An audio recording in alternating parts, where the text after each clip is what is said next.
नमो नमः। अयम निजप्रोवेति गणना लघुचेतसाम उदारा चरितानाम तो वसुदेव कुटुंबकम। नमस्कार, मी आचार्य बालकृष्ण दवे। आजचा आपला जो मुख्य विषय आहे वेद आणि विज्ञानाच्या अंतर्गत वेदांमध्ये वर्णित केलेली स्वच्छता। मित्र हो, आपली भारतीय संस्कृती बऱ्याच काळापासून अस्तित्वात आहे। आपल्याला माहिती आहे की आपली भारतीय संस्कृती जगविख्यात आहे, कारण की आपल्या ह्या संस्कृतीने ह्या जगाला खूप काही दिले। आपल्या संस्कृतीमध्ये स्वच्छतेला महत्त्व देऊन बऱ्याच गोष्टी आणि त्याचं वर्णन आपल्या पूर्वज ऋषींनीही सांगितलंय। अशी बरीच उदाहरण आपल्याला आपल्या वेदांमध्ये आणि पुराणांमध्ये प्राप्त होतात, ज्यामुळे स्वच्छतेचं पालन करणं किती आवश्यक आहे ते आपल्याला सांगण्यात येतं। हल्ली वर्तमानामध्ये आपले माननीय प्रधानमंत्री श्री नरेंद्र मोदींनीही स्वच्छतेविषयी जनतेला जागृत करण्यासाठी एक अभियान सुरू केलंय। तसंच आपल्या वेदांमध्ये आणि शास्त्रांमध्येही म्हटलंय, यत्र स्वच्छता तत्र प्रभुता आणि सुचिता स्वच्छता यत्र तत्रारोग्यम वैभवम सुखम।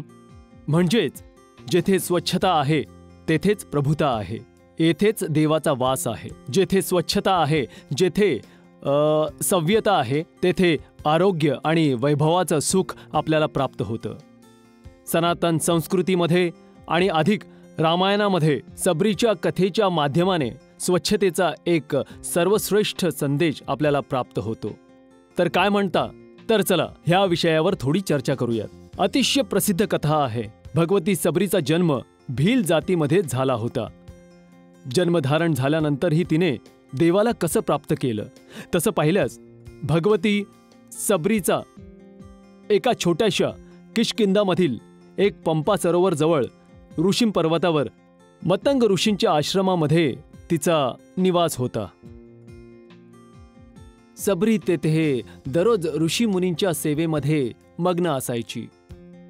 अख्ख्या आश्रमाची साफसफाई आणि स्वच्छतेची जबाबदारी तिचीच होती। सकाळी उठल्यावर सगळ्यांना आश्रम स्वच्छ दिसायचा। सगळं वातावरण त्यांनी निर्मळ दिसायचं। ह्यामुळे सगळ्या ऋषींचे नित्य कर्म पूर्ण स्वच्छतेने आणि पूर्ण प्रभुतेसोबत संपन्न व्हायचे।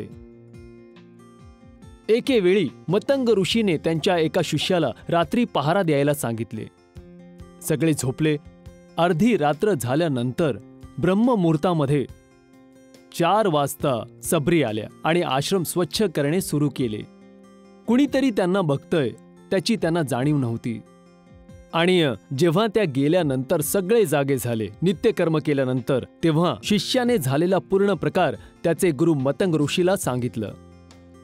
स्वतःची सगळी कर्म पूर्ण केल्यानंतर मतंग ऋषींनी सबरीला बोलावलं आणि विचारलं, आणि सबरीने त्यांना सगळं खरं खरं सांगितलं। आणि त्यांची ही गोष्ट ऐकून मतंग ऋषीने त्यांना स्वतःची शिष्या बनवलं। मित्र हो, स्वच्छतेचा संपूर्ण भार मतंग ऋषीने त्यांच्या आश्रमाचा सबरीला दिला। आणि त्याचा असा परिणाम झाला की जेव्हा मतंग ऋषीची शेवटची वेळ आली होती, तेव्हा त्यांनी सगळ्या शिष्यांना बोलावलं आणि त्यांना काही ना काही उपदेश दिला। परंतु जेव्हा सबरीची वेळ आली तेव्हा मतंग ऋषी काहीच म्हणाले नाही। सबरीने विचारलं की गुरुदेव, माझ्यासाठी काय उपदेश आहे? तेव्हा गुरु मतंग ऋषी म्हणाले की मी तुला सर्वात मोठी जबाबदारी देतोय आणि ती आहे स्वच्छतेची। तिने एवढ्या वेळा म्हटल्यानंतरही सबरीला मतंग ऋषीने फक्त एकच जबाबदारी दिली। म्हणाले की तू फक्त स्वच्छतेनेच देवाला प्राप्त करू शकतेस, तर तुला इतर काहीच करण्याची गरज नाही। वारंवार विनंती केल्यानंतर मतंग ऋषीने सबरीला हा सर्वात मोठा संदेश दिला, मी तुझ्या स्वच्छतेने खूप प्रसन्न आहे, म्हणूनच मी तुला वरदान देतो की तुझ्या ह्याच स्वच्छतेमुळे एक दिवस देव स्वतःच तुला वरदान देण्यासाठी येतील। आणि ह्याच्या परिणाम स्वरूपी असंच घडलं की सबरीला देवाला शोधण्यासाठी जंगलात जावं लागलं नाही, तर देव स्वतःच तिला दर्शन देण्यासाठी तेथे आले। ह्यावरून लक्षात येतं की स्वच्छतेला किती महत्त्व आहे। ही आहे आपल्या पुराणातील व्याख्या। परंतु आपल्या वेदांमध्येही बऱ्याच ठिकाणी स्वच्छतेचे वर्णन आहे। आपल्या यज्ञांमध्ये स्वच्छतेचे वर्णन आहे। जर स्वच्छता आणि शुद्धतेने कार्य केलं तर ते नक्कीच परमेश्वरापर्यंत पोहोचेल।